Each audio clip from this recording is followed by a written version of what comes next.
I'm going to introduce Tony Beck, who's the chair of the campaign committee for the Society for a GE-Free BC. And Tony's going to talk to us about GE-Free and the campaign.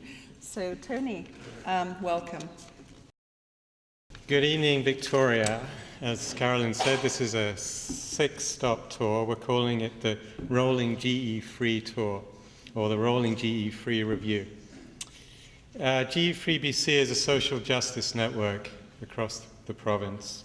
We're working to promote sustainable, locally based agriculture and against genetic engineering of food. And we're farmer-friendly in that we want farmers to have the choice about what they grow and whether they can save seeds or not.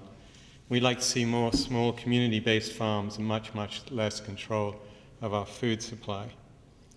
And what's wrong with genetic engineering and why we think BC should include genetically engineered free zones is something that our speakers will cover this evening.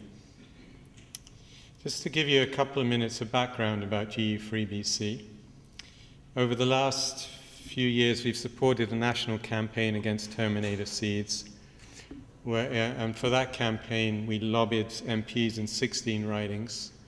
We supported Greenpeace's campaign for mandatory labeling of GE foods in British Columbia. And we've supported the movement for a GE-free Yukon. And we've organized hundreds of community events such as this one across the province.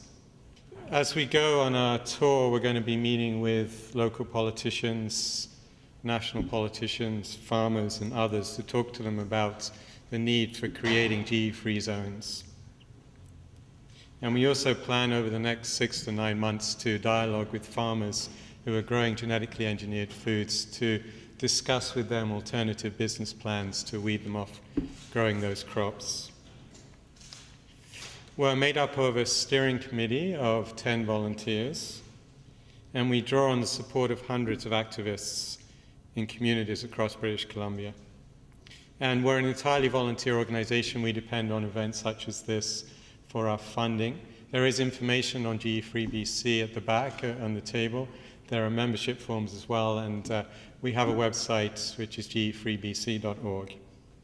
And later on this evening, we're going to pass the hat, so I thank you in advance for your kind donations. And there's also a petition on the table at the back we'd ask you to sign. And just before I pass back, there's a lot of people who've been involved in putting this tour together and our other work. I can't say thanks to everyone, but I'd just like to say thanks to a few people. We received a grant from Mountain Equipment Co-op through its competitive grants process to help stage this tour.